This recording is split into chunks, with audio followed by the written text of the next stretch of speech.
Hello, everybody. Louise Edington, Cosmic Owl Astrology, the Cosmic Owl again. Here today to talk to you about Mars retrograde. I'm a little late doing it. This cold has taken over my life, and I am on the mend, but I'm still kind of not really over it because I'm kind of still full of congestion, but I feel better, so that's good. Um, just not back to 100%. Anyway, Mars retrograde. Settle in, grab yourself a coffee, maybe pause now and go and get one because I'm going to look back at the history a little bit and look at why I think this Mars retrograde is quite significant, but also, you know, my take on other things about Mars retrograde. So before I dive in, let's ask you to subscribe, give me a thumbs up, leave me a comment. Sorry if I wander off a little bit. This cold's left me rather foggy brained. So I am going to mention a couple of things just to kind of, shall we say, tickle your taste buds, your fancy, all that kind of stuff, really to tune you in to Mars retrograde. Okay, so Mars goes retrograde every couple of years. So really kind of that's no big deal. And it happens in different signs every time. And if you want to find a table of the retrogrades, Cafe Astrology always has these great dates. You can put in Mars retrograde astrology, find Cafe Astrology, and you will find it all. But one other significant thing about this retrograde that I will mention is that Mars and Venus, I'm recording this on the day that Mars and Venus are approaching their opposition. And they have a dance that Michelle Finey wrote a great book about. But the only thing I'm going to mention about this is Venus has a synodic cycle of 8 years, or a Venus synodic return every 8 years. In other words, she returns to the same sign of where she meets the sun. That's the Venus star point every 8 years. And I look at that in my Venus retrograde class, right? But Mars has a less regular and rarer pattern. Mars returns to a retrograde and a conjunction with the sun. That's always how the synodic cycles start. At 15 years, 32 years, 47 years, 64 years, and 79 years. Now, these two synchronize every 32 years. Okay. And that's pretty regular. And 32 is a 5, 3 plus 2 is a 5. So it's change of a cycle. Now we entered a new Venus Mars cycle synchronization in January of 2024. Well, it was actually January to March 2024. The last one was 1992 when it started. Okay. And there was there was a Venus-Mars conjunction February the 21st at 6 Aquarius 57. So just remember 6 Aquarius. It's the south node of the USA, and it's one of those hot degrees that I keep talking about. Okay, I've sent the table out so many times. I've shared the image. You know, it's I keep kind of sharing these things and just saying, watch these degrees. 6 degrees Aquarius is also the degree that Pluto was sitting at when Uranus was discovered. 6 degrees Aquarius is also the opposite point of the Cariclo discovery degree, where there was a pileup of Aquarius planets on her discovery chart in 1997. So it's a degree that has been activated over and over again. and is going to be activated more and more over the next what's 3 years, I think it was. I can't actually find my date added. Okay, can't find my 6-degree Aquarius. It doesn't matter, you'll see it again. Just know that 6 Aquarius is a hot degree. But anyway, and so I thought Venus, Mars, Venus opposing each other at 6 Aquarius and going to be squared by the Taurus Sun today, incidentally, squaring my midheaven, and I see 6 Scorpio midheaven. So I thought, hey, why not? Perfect day to do this. So just keep in mind that we are at the start of another 32-year cycle, adding to the fact we're at lunar maximum, which means the nodes are getting to, or the north nodes approaching 0 Aries. Lunar minimum is when the south node is at 0 Aries. I was born on a lunar minimum, and lunar maximums happen every 18.5 years. We're also at solar maximum or approaching it. I read on spaceweather.com that we're not quite there because most of the solar flares, even though we've had big ones, have been happening only in one hemisphere of the sun, the lower hemisphere from our perspective, which is also quite unusual. So there's so much unusual stuff happening this year, as well as all these planets changing signs. Pluto's just moved to change signs. Neptune and Saturn will be moving into Aries. Uranus will be moving into Gemini. Add in dwarf planet Haumea, who just recently moved fully into Scorpio. We are at, I keep saying it, unprecedented times, and everything seems to aspect my chart, which is kind of interesting. Anyway, so just I kind of wanted to say that you just know that this is a powerful, powerful time. And of course, we will not have another synodic cycle synchronicity, or whatever you want to call it, synchronization, that's the one they call it, until 2056. All right. So, and that will have moved on to 12 Aquarius, where Venus and Mars will be meet. Okay. And the next one after that will be 2088. And Venus and Mars at the start of that cycle will be at 18 Aquarius. So what that tells me is that this is bringing in this age of air. I'm not going to say Aquarius because no astrologers agree about what the age of Aquarius is. The last Venus-Mars synchronization was 1992. As I mentioned, Venus and Mars met at 0 Aquarius. And February 2024, they met at 6 Aquarius. Then it'll be 12, then it'll be 18. So, you know, this is really remarkable. So this is adding to the age of air, adding to the fact we had the great mutation, Jupiter-Saturn conjunction at 0 Aquarius, adding to the fact the Venus star point cycle herself has moved back from Scorpio into Libra, but is shifting. We'll have one more in Scorpio, then we'll be fully in Libra for over 100 years.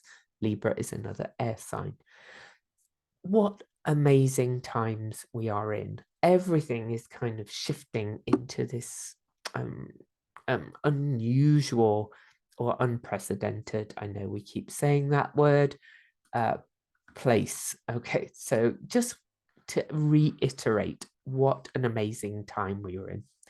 So then, of course, the next thing I looked at was, when was Mars last retrograde in the signs of Leo and in the sign and retrograding back into Cancer. So here we go.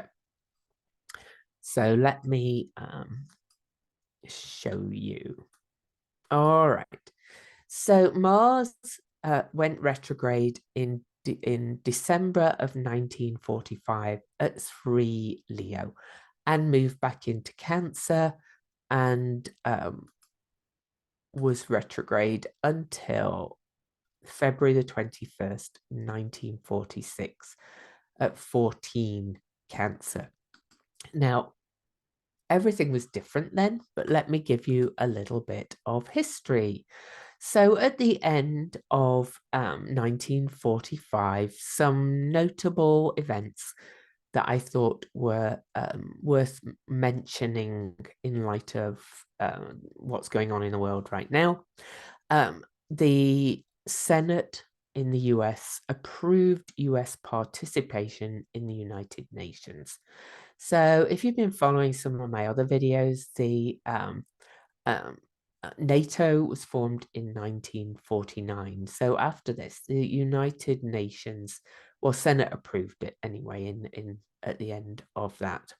And of course, we were coming to the end of the war, and you know, criminals were being Nazi criminals were being punished. The UN General Assembly met for the first time in London in January the 10th, on January the 10th, 1946, when Mars was retrograde in Leo. So actually, let's get to that date. I don't have a time, of course, but that's all right. We're just going to look at the bigger picture here. So a lot's harking back to the end of that World War, right? Okay, so just so you know that. And so when the UN General Assembly first met, look at this, we had a cardinal T-square. And Mars was retrograde in the sign of Cancer, and the Sun was about to oppose it from Capricorn, and Saturn was about to be caught up in the retrograde by Mars. And so this was about the middle of the Mars retrograde. But what was different then? Pluto was in Leo, the opposite sign, and had been for a while. Chiron was also in the opposite side sign of Libra, whereas now it's in Aries. So, you know, this kind of says to me that things could take a shift in a slightly different direction this time, because history doesn't repeat, it rhymes. So moving on into early, oh no, not that one. Yeah, we're into early 1946. UN nations, United Nations Security Council held its first meeting on January the 17th. So I'm going to edit that. Now, you don't need to remember all of this. This is just to kind of give you a vibe of a Mars retrograde in these signs. So as you can see, by the time the UN first had their meeting, the UN Security Council, Mars and Saturn were even closer together, and Venus was opposing Mars, right? And here we meet on Mars-Venus opposition, but in different signs. And after that, of course, after the retrograde, Mars would then have stationed direct on February the 21st, 1946 at 14 Cancer, which was 1 degree from the US sun. So, you know, the US was really kind of connecting with the Western allies, with the United Nations, and then after that, 3 years later, NATO was inaugurated. So we've already looked at that a little bit. So on to 1977, and we'll look at the history then. I remember those years really well. So, you know, this does not seem that long ago, because I was at a pivotal age, 17, 18. So Mars stationed retrograde on December the 12th, 1977. Whoa. Okay, that just kind of triggered a memory for me, but nothing to do with you, so that's all right. So what happened around that time when as Mars stationed retrograde? I remember this one really well because I was leaving Northern Ireland, where I'd lived for 6 years during the war, or the Troubles, as they called them there. And at that point, as Mars stationed retrograde, peace was really in the air, or at least being talked about. It took a long time for the Troubles to really end. But I remember Mairead Corrigan and Betty Williams, leaders of the group Peace People, received the Nobel Peace Prize. So just worth mentioning. That was right on the station, okay? And they were very successful in a peace movement that led to eventual peace, but not for a long time. Now then, other things of interest in January, really nothing going on too much. So that Mars retrograde was quite uneventful, but I do want to point out that Mars stationed retrograde on the point where Pluto was back during the 45-46 retrograde, just an interest, and was about coming up to sextile Pluto. Pluto was in Libra then, very different to now. So this was the Pluto Libra generation. So I'm just quickly going to show you when Mars stationed direct then, 1978. So Mars stationed retrograde at 22 Cancer, pretty peaceful time, not a lot going on. But this time, and Mars would have squared Pluto. Okay, yeah, because they're both in cardinal signs, but not during the retrograde. He would have squared Pluto before the retrograde. Okay, so that's important to know because we have 3 Mars-Pluto oppositions at this time. Okay, so on to October the 5th, 2024. And I'm going to let you look back at dates, but why am I going to October the 5th, 2024? Well, I don't really talk about the shadow of retrogrades as much, except maybe Mercury a little bit, because there is some kind of things start to occur. But as I've talked about often, some aspects are going to repeat. All right. And some cycles are going to kind of trigger each other over and over again. So I did, as I was writing in my Substack blog, and I talked about it, I think, in my week ahead videos at the time. I said, make note of what happens around this time. You may not have done, that's fine. So I'm going to go over the dates again. And I'm going to go quickly through this. So Mars entered the degree, it was 1700 Cancer, that it will station retrograde at it on October the 5th. But on October, and Mercury was doing some dances with it as well, but they're too many to look at. On October the 8th, Venus, remember we're on the opposing point today. So Venus trined Mars on October the 8th. And Mars was, and Venus at that point, was back here in Scorpio. This seems like so long ago because here's Venus over here in Aquarius right now, and these two trined each other. Now, I did point out that 32-year synodic synchronization of the Venus-Mars cycle. The Venus-Mars cycle, let me talk just a little bit about that. Don't have time to go into everything, of course, but Venus-Mars cycles, they mean a lot of things, really. Of course, it's about relationships. Mars is action, will, drive. Venus is more love, relationships, receptivity, earthly desires. And really, Mars is kind of the hero.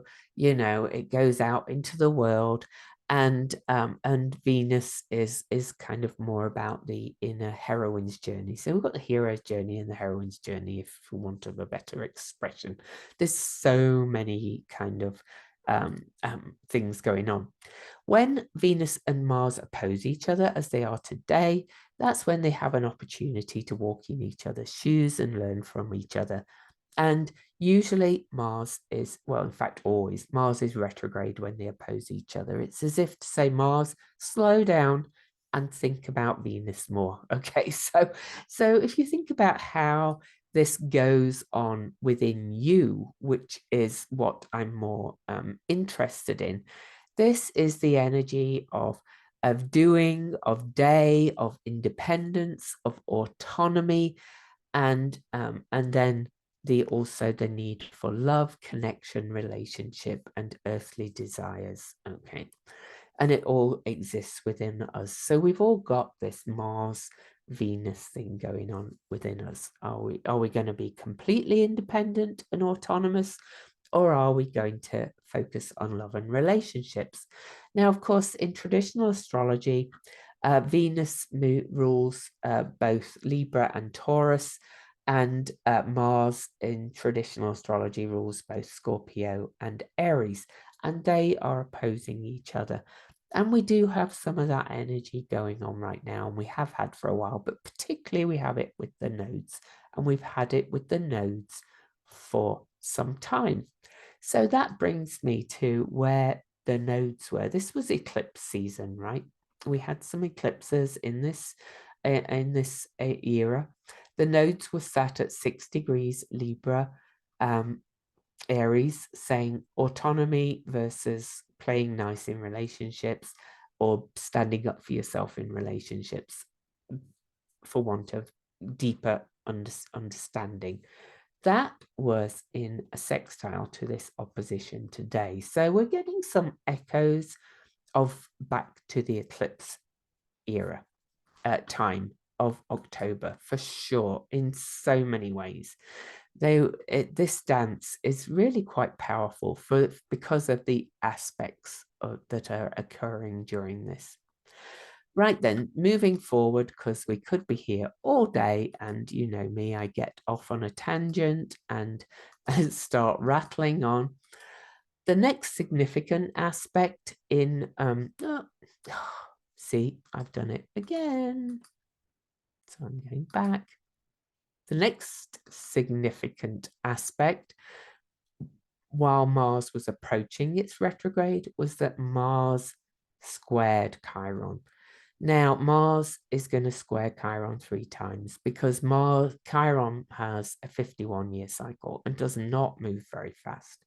And so while Mars is going into Leo and back again and then forward again, Mars is going to square Chiron 3 times.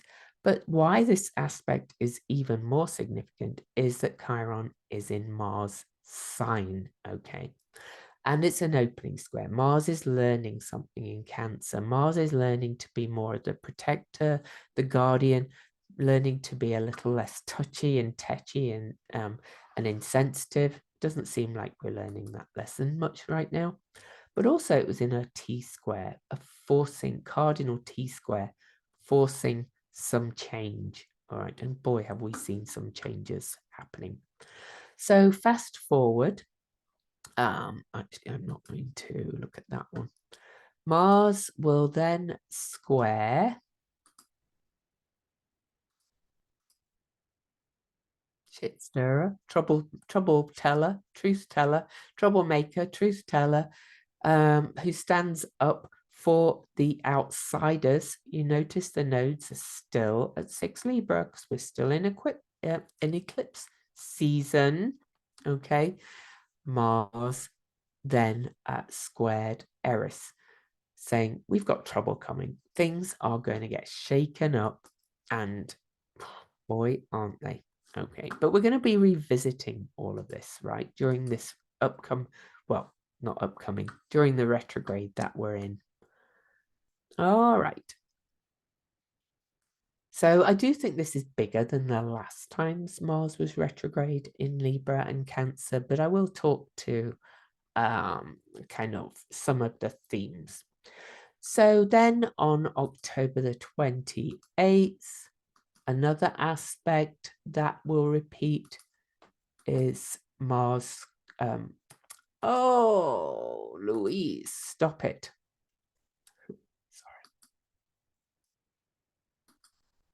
You're just seeing this, it's going to repeat. So anyway, October the 28th, end of October, Mars reached almost the end of Cancer and trined Neptune. Neptune was then retrograde.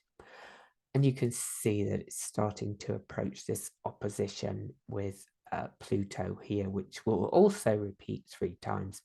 Now, Mars-Neptune aspects are usually a softening, and we're opposing Pluto as well. That was a deepening, but it's also revealing the shadow, also revealing all this gaslighting that we've been experiencing, also revealing, you know, where we've been kind of hoodwinked, misled, and people are starting to see it, thank heavens, and I can't happen soon enough that more people see it.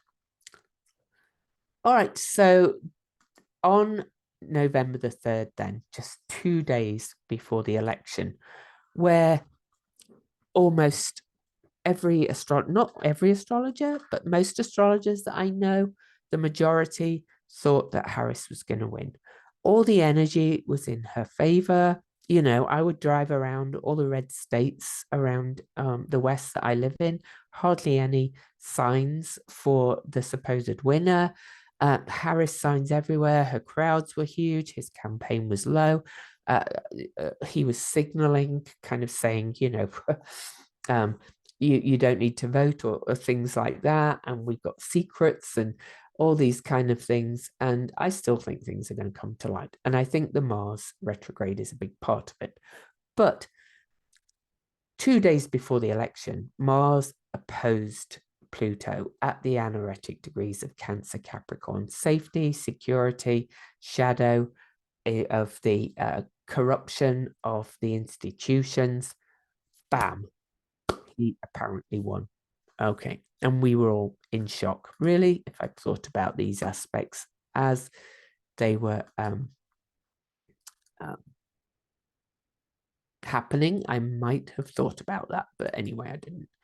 So then Mars moved into Leo right after that and was in Leo on the election itself. So fast forward a little bit. I've highlighted all these aspects I want to talk about. And we are getting to the actual retrograde itself. So Pluto,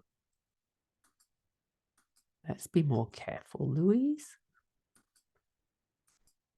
Right before stationing retrograde, well, pretty much before, because Pluto stationed, oh, Jesus, really?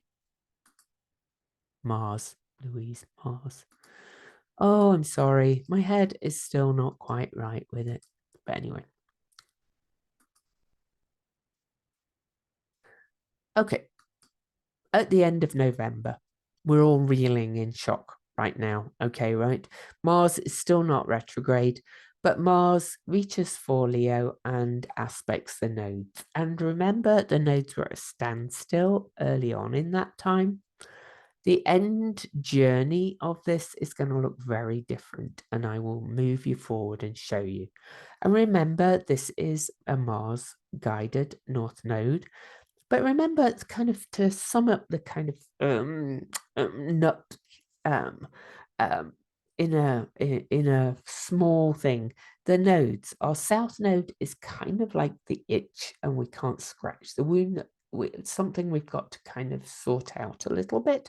It's our emotional response and reactivity. Libra has been to roll over and play dead and play nice, and I think we can see where the Democrats have done that. If you're speaking about our government, Aries North Node is learning to stand up for yourself, learning what you really desire to create, what you really want to bring into the world, and then you take it back into negotiation and building alliances from a place of strength. All right.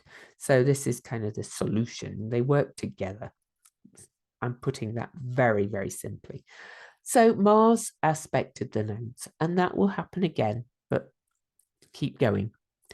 Then Mars stationed retrograde on December the 6th at 6 degrees, 10 minutes of Leo. Remember, that's opposing that point where Mars and Venus met at the start of this 32-year cycle.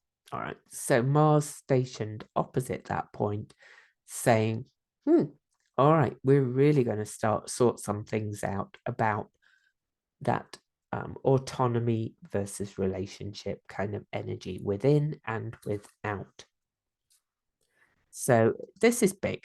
And of course, Mars is in the sign of royalty, the sign of the heart also. You could say that Mars is really kind of learning to go back and find your heart connection relationships within and without during this retrograde, and then going back into Cancer and building this basis of security. But remember, it's happening for everybody, right? So, you know. Okay, moving on. We're in the retrograde now. And today, oh, excuse me, Mars opposes Venus. And it's not quite at 6 degrees, but it's only 2 minutes away from that 6-degree important mark. And the moon squares this beforehand. Okay, so, and the moon is in a Taurus sign, and then the moon and Mars are going to move close together. This is kind of where Mars is taking a good look at Venus, and Venus is really kind of coming from a place of strength more than Mars right now, especially because the moon is in her sign, and saying, we have to think of the future, we have to think of the people, and do we really want what we've created? This is kind of what it feels like to me.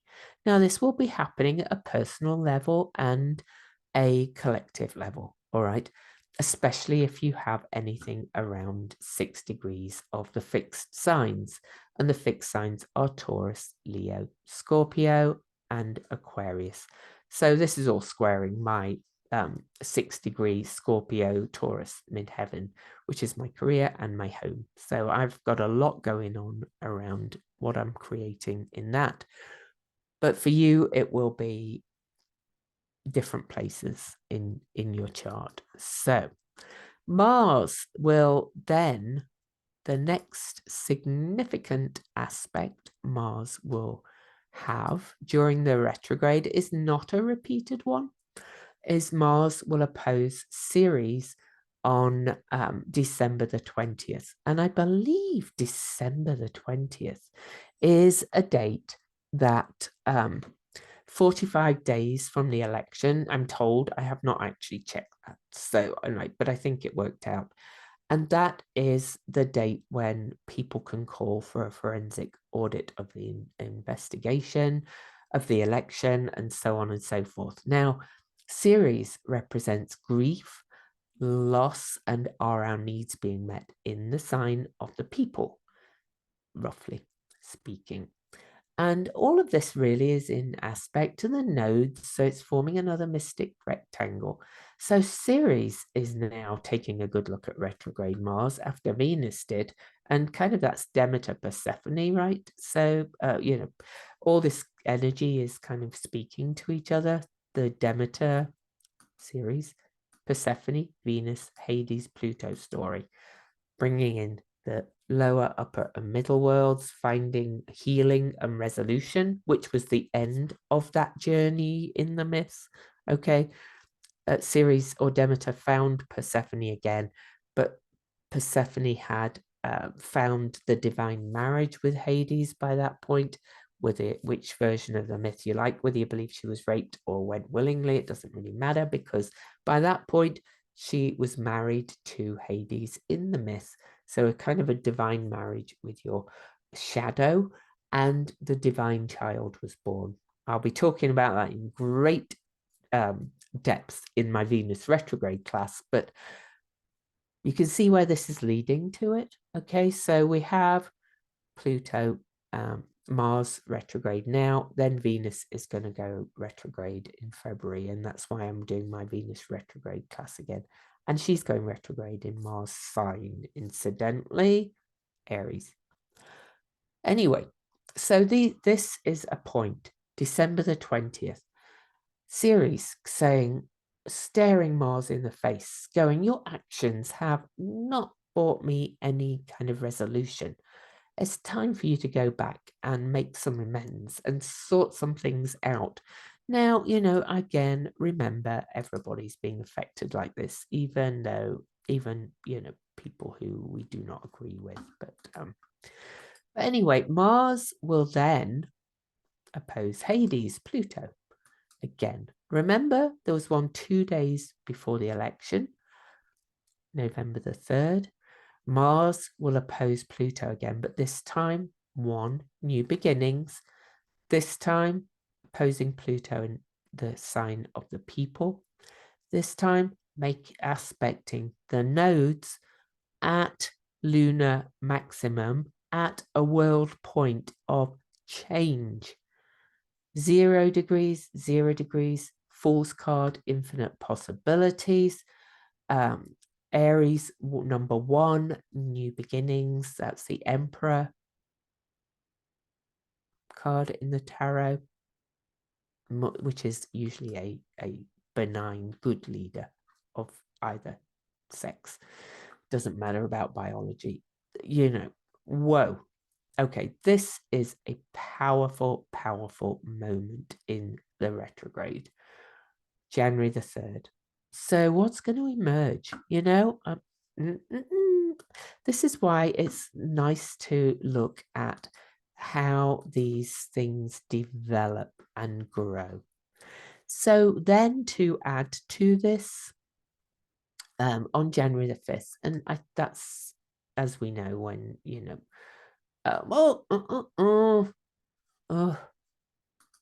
sorry. January the 6th is when Congress reconvenes, right?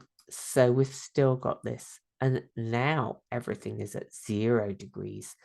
Mars exactly trines the North Node. So this Pluto, Mars, remember they are both scorpionic in nature, investigative, detective work, digging deep into the shadow.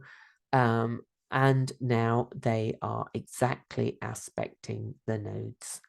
Well, Mars is. So really the 5th, the 6th, the 3rd, 5th, 4th, 5th, 6th of January, this is a powerful moment of change as well, because Mars is revisiting everything. And on January the 6th itself, early Mars moves back into Cancer at 5:44 a.m. Eastern.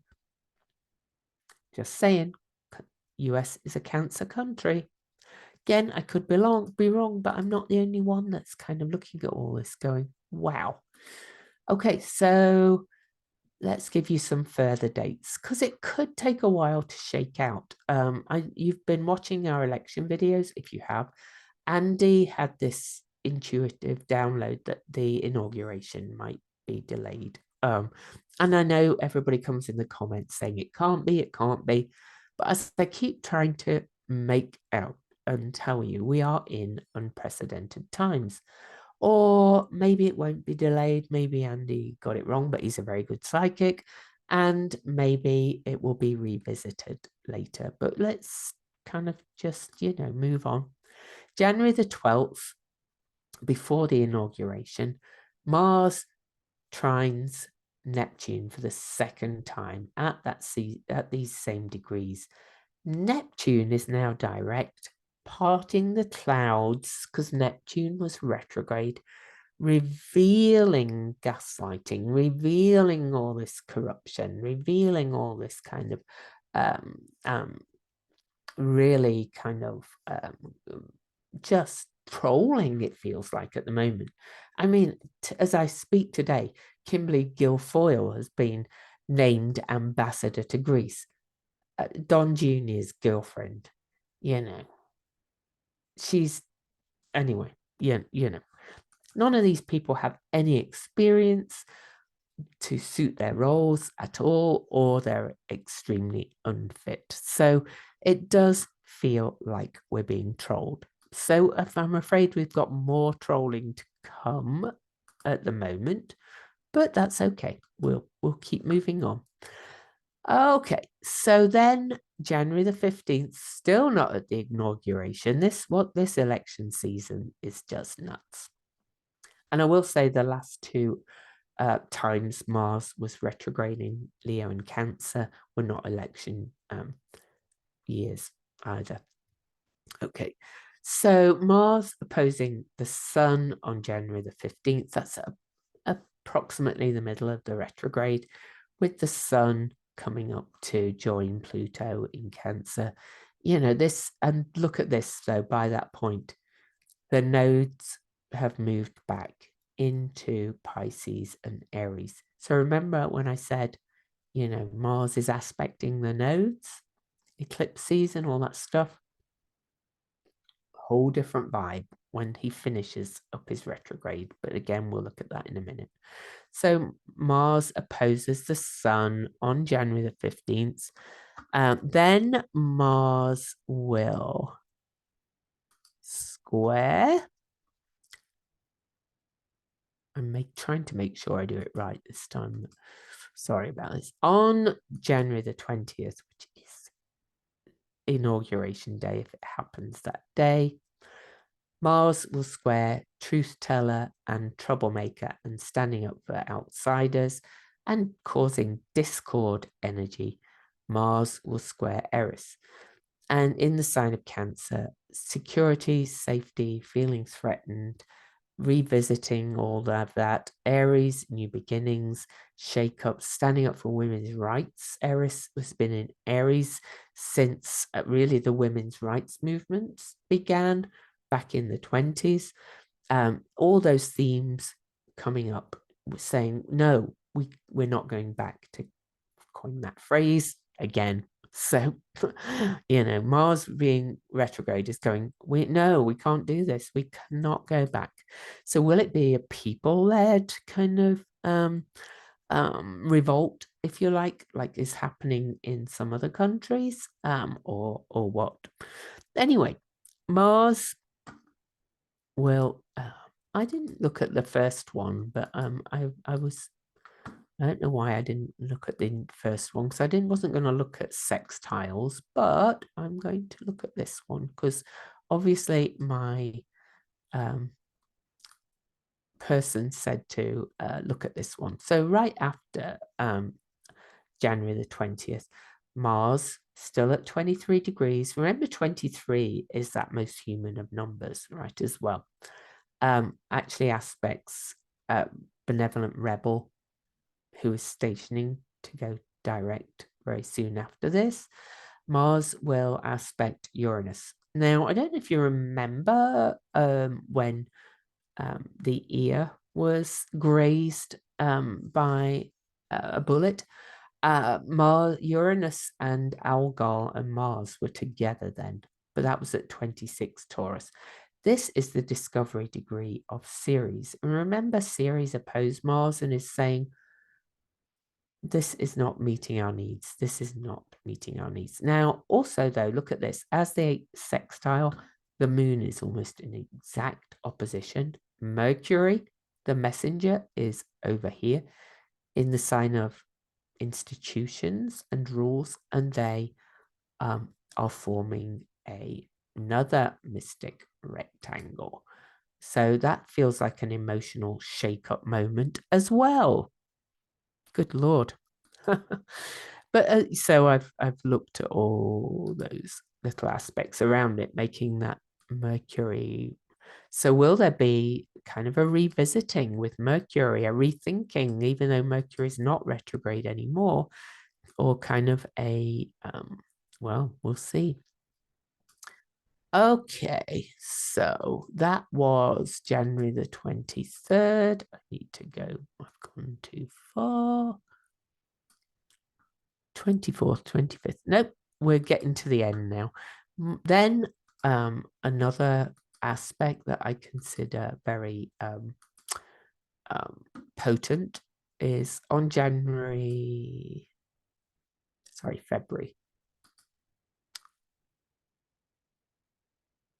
the 3rd, Mars will square Chiron again.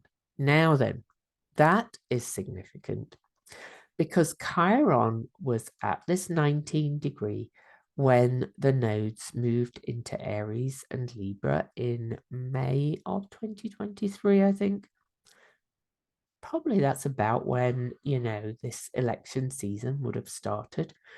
Then Chiron was exactly conjunct the eclipse on April the 8th at 19 Chiron, at 19 Aries in Mars sign. All of this in Mars sign. The wound, Chiron, opens up this gaping wound in identity. The US is having an identity crisis itself, as are many of us, but we're finding our selfhood. And then we can heal it if the wound is seen, right? So Chiron is both wound and medicine person or shaman. And here's Mars in Cancer, in the moon sign, basis of safety and security, revisiting that again, saying, oh, okay, yeah, now we've discovered what's going on. We've got to do something. So after that, I will mention, and I'm not going to do the chart, Venus will move into Aries the next day into Mars sign. So they're dancing together as well. Moving on.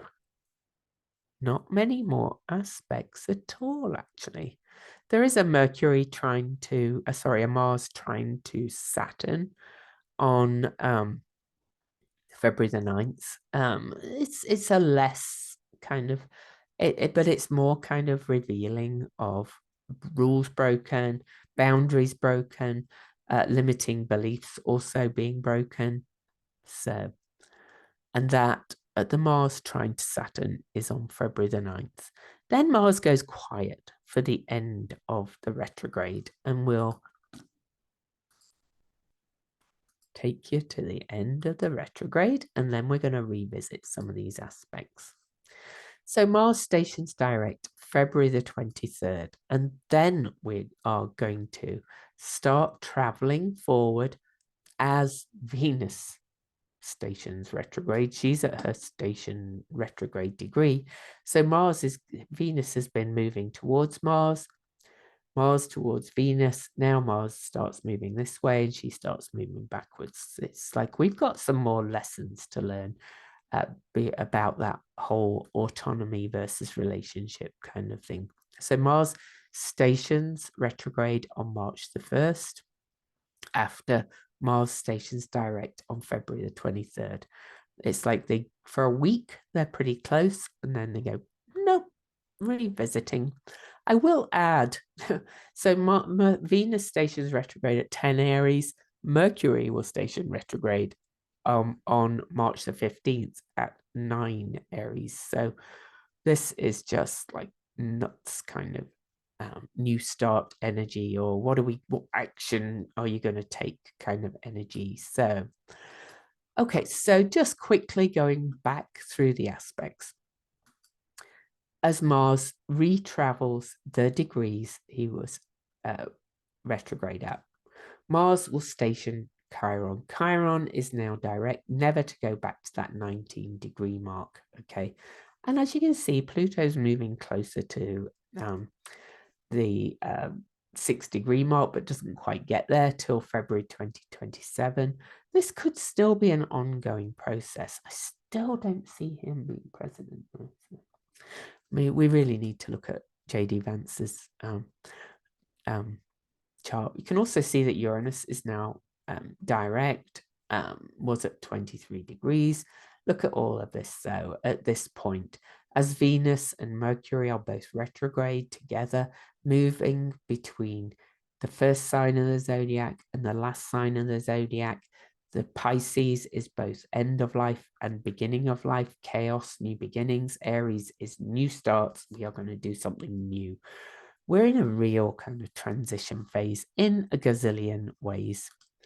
Then Mars squares Chiron again, finishing that journey of having had a strong look at the collective identity wound and saying, what are we going to do about it?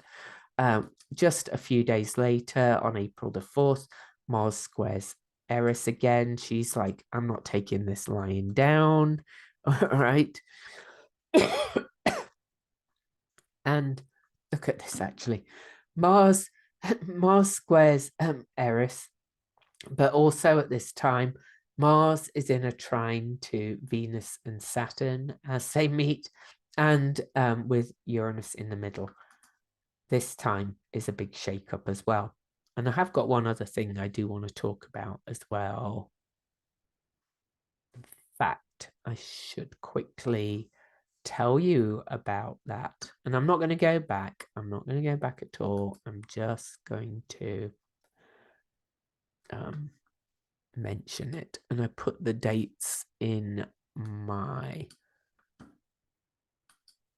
document for writing my daily posts. So it's only quick to look up where I write my Substack posts. Mars also, by the way, went out of bounds on December the 30th and will be out of bounds till April the 7th, which is also kind of adding to this shake-up, wildcard, turnarounds kind of energy, taking different action, doing things differently.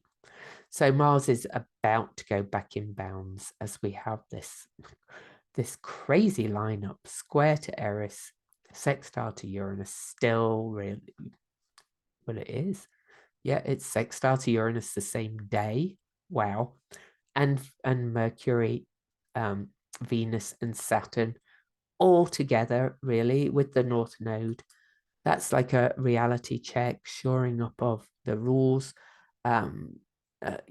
mind, body, heart, everything coming together, saying we have to move forward in a different direction. Just astounding, honestly. So, yeah, I just talked about the other aspects on April the 4th. And Venus and Mars exactly trine each other on April the 6th, 2 days later at 25 Pisces and Cancer. But really all of this is happening together. Now then, Mars trines the North Node again. So remember, it did it twice in Aries, and now Mars is heading back towards Leo, still retracing steps, but Mars as trines the North Node, sextiles the South Node, saying, this is time to really create something meaningful and more interconnected and more spiritual. Okay. Because of all the gaslighting that's been revealed. A week later, April the 18th, Mars moves back into Leo, almost finished retracing the shadow, but then Mars will make the final trine aspect to Neptune, as Neptune is finishing its journey in the sign of Pisces, and in fact has dipped into Aries. Now, Neptune will retrograde back, but this is at 0 degrees. Again, the world point, right? World points are the 0 degrees they're the main world points. They're the cardinal points where we're changing seasons. Remember that the North Node was here and that brought you lunar maximum, which was still under really because it lasts a little while. That means we're having more out of bounds moons and more super moons. But, it's once every 18.5 years again. Neptune is now at that point and 0 degrees, full card, new beginning, infinite possibilities coming up again. Okay. And the last trines were in the last sign of the zodiac, which is kind of endings, releasing, washing away, clearing out in Cancer and Pisces. So that's the Mars trine Neptune. I think we're almost done, but there is a big aspect, of course, to finish up. The aspect that really kind of ends this whole story is on May the 1st. And Mars opposes Pluto. Okay. And so this is at 3 degrees. So Mars has not quite got to 6 degrees yet, but has finished making these major aspects that repeat and repeat. And so the story is kind of coming to an end. He's back in bounds. He's acting normally. He's moving pretty fast by now, I think. Nope, still quite slow, but let's I'll get him to his station, hit the degree he turned retrograde at in a second. But I do want to point out that by the time Mars opposes Pluto for the 3rd time, remember the first one was 2 days before the election. That's another point of finishing up this journey after really witnessing this shadow in the sign of the leaders and the people. But look at this lineup at this point. I mentioned that Neptune was already dipping into Aries, but Venus, Saturn, North Node, and Ceres are still together. But Venus is now direct, back with Saturn, about to move back into Aries for a new start herself. Okay, and so all of this energy is going, no, we're finishing a story. We're making a new start. Mercury is also now direct in Aries, new beginnings. So the last thing I'll do is just move Mars to the position it was at when it went retrograde. And that is on May the 1st. Okay. So anyway, I think I read the degree wrong or the date wrong for that opposition. Well, Mars starts treading new ground. Last major aspect was that opposition to Pluto. By the time Mars treads new ground, Venus is back at that world point of Aries again, about to conjunct Neptune. Saturn has passed the North Node, is moving towards Aries. This screams new beginnings and radical change. But one other thing I want to point out when Mars starts treading new ground is that Uranus aspects the nodes. That's another big point of change, of ending that story, starting a new one. Jupiter is also direct by that point, went retrograde and stationed direct at 11 degrees, but is direct, is almost out of its shadow. The stories are ending and things are going to change in big ways. Now, I know I keep going over the same ground, but I just want to tell you that we are in such a time of shifting and changing and stories not being finished.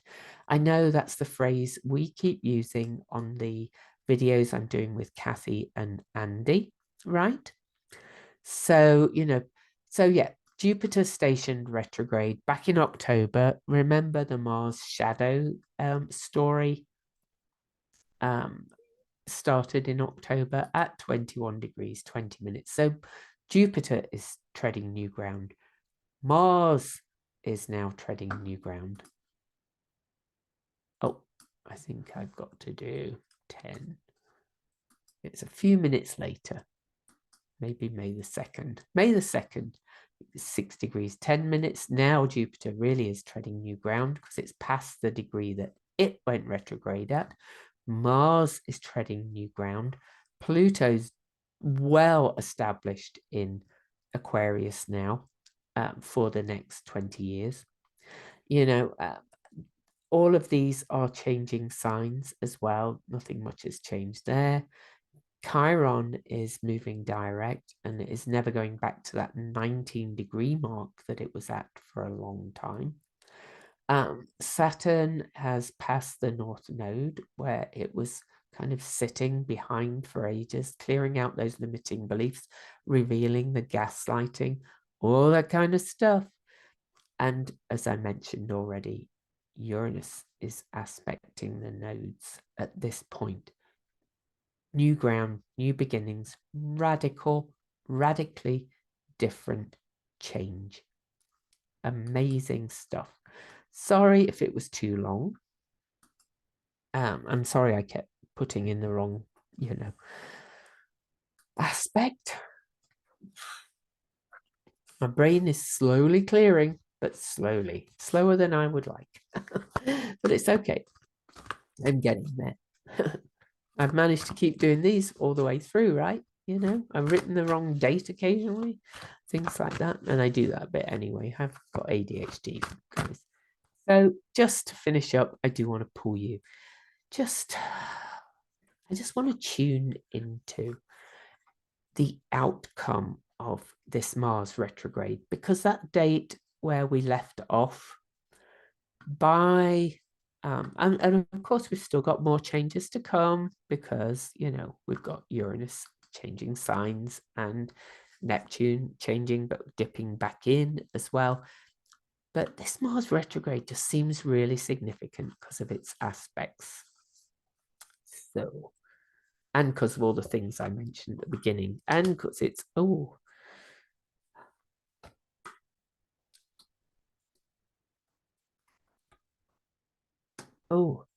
okay. Well,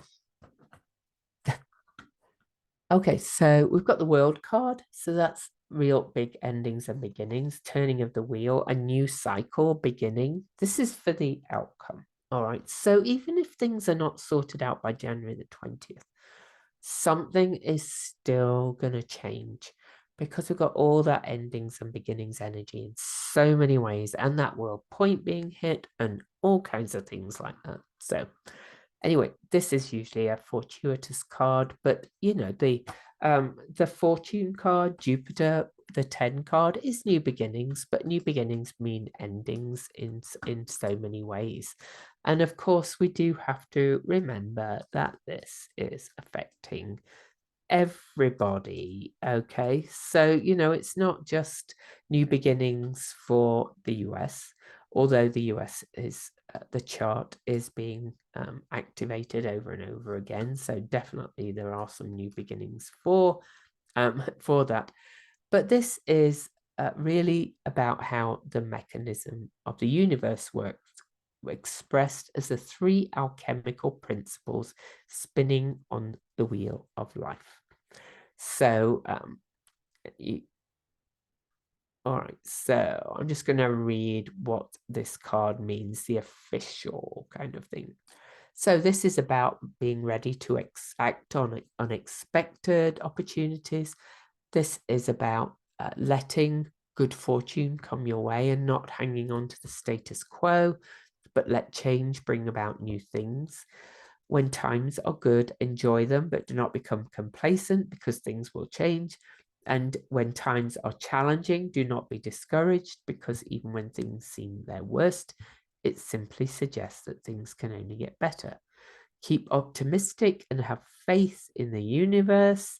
Change is about to happen, and soon. So there's an alteration in course, moving in a different direction, turning things around.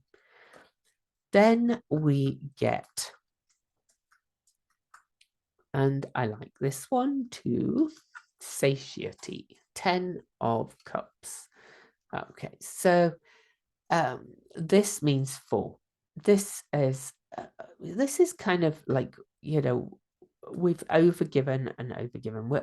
Our emotions are a little bit overloaded. This is not doing your self-care. It may be like overwhelming kind of feelings, and